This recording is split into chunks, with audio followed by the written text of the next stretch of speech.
Hello friends, welcome back to my channel. और आज जो है हम एमसीक्यूज़ कर रहे हैं यूजीसी नेट हिंदी साहित्य के लिए। और आपका यूजीसी नेट का एग्ज़ाम जो है जल्दी आने वाला है। आपको नोटिफिकेशन भी मिल गया होगा कि 2026 जून में जो है आपका जो है ये एग्ज़ाम हो जाएगा। तो हमें अब क्या करना है, अब हमारी स्ट्रेटजी होती है कि हमें सिर्फ एमसीक्यूज़ लगाने। जितनी आप एमसीक्यूज़ सॉल्व करेंगे उतना ही आपका जो है कॉन्सेप्ट भी क्लियर होंगे, साथ भी आपको हैबिट हो जाएगी क्वेश्चंस लगाने की। तो चलिए शुरू करते हैं हमारी ये वीडियो। क्वेश्चन नंबर आप देख सकते हैं। अब तक हमने इतने क्वेश्चन करा चुके हैं 116, तो आप उन्हें भी हमारे चैनल पे जाके देख सकते हैं। तो चलिए शुरू करते हैं। हिंदी साहित्य की इतिहास भूमिका, साहित्य इतिहास ग्रंथ इनमें से किसके द्वारा लिखा गया है? तो आंसर इसका क्या होगा? आंसर इसका इन्होंने दिया नहीं है, लेकिन हमें इसमें इन्होंने कहा है कि हिंदी साहित्य की इतिहास भूमिका नामक साहित्य इतिहास ग्रंथ दिए गए किसी भी इतिहासकार ने नहीं लिखा। तो लिखा किसने है? हिंदी साहित्य की भूमिका आचार्य हजारी प्रसाद द्विवेदी ने। हिंदी साहित्य उद्भव और विकास, ये भी आचार्य हजारी प्रसाद द्विवेदी ने। हिंदी साहित्य का आदिकाल, ये भी आचार्य हजारी प्रसाद द्विवेदी ने। अब हिंदी साहित्य और संवेदना का विकास डॉक्टर रामस्वरूप चतुर्वेदी ने लिखा है। ठीक है, तो इस तरीके से ये क्वेश्चंस में गड़बड़ कर देते हैं। अगला देख लेते हैं। किस लेखक के इतिहास ग्रंथ में सर्वप्रथम हिंदी साहित्य का काल विभाजन मिलता है? तो आंसर इसका होगा ऑप्शन डी, जॉर्ज गियर्सन। ठीक है, सर्वप्रथम जॉर्ज गियर्सन ने अपने इतिहास ग्रंथ the modern vernacular literature of Hindustan में काल विभाजन किया।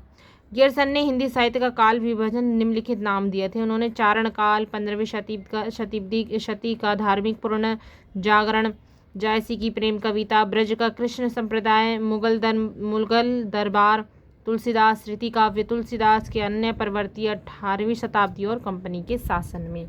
तो इन्होंने ये सब दिया था। ठीक है, और महारानी विक्टोरिया के शासन में हिंदुस्तान अन्य लेखकों ने इतिहास ग्रंथ इस प्रकार दिए। शिव सिंह सरोज ने शिव सिंह सेंगर। भाषा काव्य संग्रह इतिहास ग्रंथ किसका है? महेश दत्त शुक्ल का। तजकिरा ई शुअराई, ये किसका है? मौलवी करीमुद्दीन का।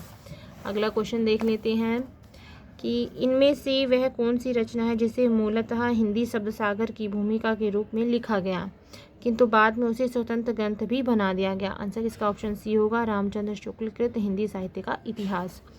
रामचंद्र शुक्ल कृत हिंदी साहित्य का इतिहास ऐसी रचना है जिसे मूलतः हिंदी शब्द सागर की भूमिका के रूप में लिखा गया है, किंतु बाद में उसे स्वतंत्र ग्रंथ भी बना दिया गया। अगला देख लेते हैं। हिंदी साहित्य के प्रथम काल को वीरकाल किसने कहा? आंसर होगा ऑप्शन विश्वनाथ प्रसाद मिश्र ने। तो ये वीरकाल विश्वनाथ प्रसाद मिश्र ने किया था।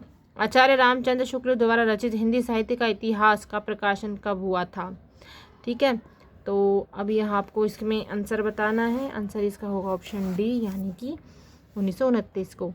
आचार्य रामचंद्र शुक्ल द्वारा रचित हिंदी साहित्य का इतिहास प्रकाशन 1929 में हुआ। शुक्ल जी का इतिहास मूलतः नागरिक प्रचारणी सभा द्वारा प्रकाशित हिंदी शब्द सागर की भूमिका के रूप में हिंदी साहित्य का विकास के नाम से प्रकाशित हुआ। इतिहास ग्रंथ में 1000 कवियों और लेखकों को नाम शामिल किया गया था। अगला देख लेते हैं। ठीक है, ये थोड़ी सी किताब वो हो रही है। अमीर खुसरो का पूरा नाम क्या है? आंसर है अबुल हसन यमीनुद्दीन खुसरो। अमीर खुसरो का पूरा नाम अबुल हसन यमीनुद्दीन खुसरो है। खुसरो निजामुद्दीन औलिया के शिष्य थे। इन्हें याद कर लीजिएगा, बहुत इंपॉर्टेंट है। ये खड़ी बोली के आदि कवि कही जाती है। किसके? खड़ी बोली के। खुसरो के पहेलियाँ मुखरियों में उक्ति व चित्र की प्रधानता होती है और इनके द्वारा रचित ग्रंथ खलिक बरी, पहेलियाँ, मुकरिया, दो सुखने, गजल आदि हैं। अगला क्वेश्चन है, हिंदी भाषा का उद्गम और विकास के लेखक कौन है? आंसर इसका होगा डॉक्टर उदय नारायण तिवारी। ठीक है, अगला देख लेते हैं। हिंदी साहित्य के इतिहास के लेखन में काल विभाजन और नामकरण का प्रथम प्रयास करने वाले कौन हैं? तो आंसर इसका होगा ऑप्शन ए, डॉक्टर गियर्सन। ठीक है, हिंदी साहित्य के इतिहास लेखन में काल विभाजन और नामकरण का सबसे पहले प्रयास किसने किया था? डॉक्टर गियर्सन ने 1888 में एशियाटिक सोसाइटी ऑफ बंगाल की पत्रिका में। ठीक है, और गियर्सन द्वारा रचित कौन सी है? The modern vernacular literature of Hindustan का प्रकाशन, और उसमें 952 कवियों को शामिल किया गया था। अगला है हिंदी नवरत्न का रचना काल क्या है, तो आंसर होगा 1910 में। और इस ग्रंथ के रचनाकार कौन थे, मिश्र बंधु हैं। मिश्र बंधु में गणेश बिहारी, श्याम बिहारी और सुखदेव बिहारी, तीनों के नाम भी याद होने चाहिए।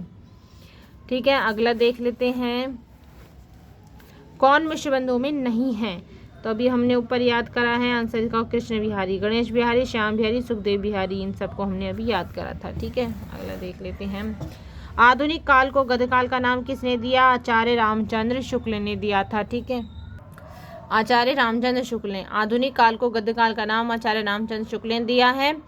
शुक्ल जी ने समस्त कालों को 4 भागों में विभाजित किया, उसका दोहरा नामकरण किया। उन्होंने आदिकाल को वीरगाथा काल और पूर्व मध्यकाल को भक्ति काल तथा उत्तर मध्यकाल को रीतिकाल नाम दिया उन्होंने। ठीक है, तो याद रखिएगा। अगला देख लेते हैं आचार्य रामचंद्र शुक्ल ने शब्द सागर में लिखित किस शीर्षक लेख को परिवर्तित और परिमार्जित कर हिंदी साहित्य का इतिहास लिखा, तो इसका आंसर देख लेते हैं।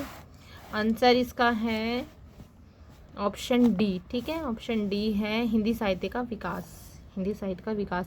आचार्य रामचंद्र शुक्ल ने शब्द सागर में हिंदी साहित्य का विकास शीर्षक लेख को परिवर्तित परामर्जित कर हिंदी साहित्य का इतिहास सन 1929 में लिखा। अगला देख लेते हैं हिंदी साहित्य के इतिहास लेखन की परंपरा में मिश्र बंधु ने किस ग्रंथ द्वारा अपना महत्वपूर्ण योगदान दिया, तो आंसर होगा मिश्र बंधु विनोद।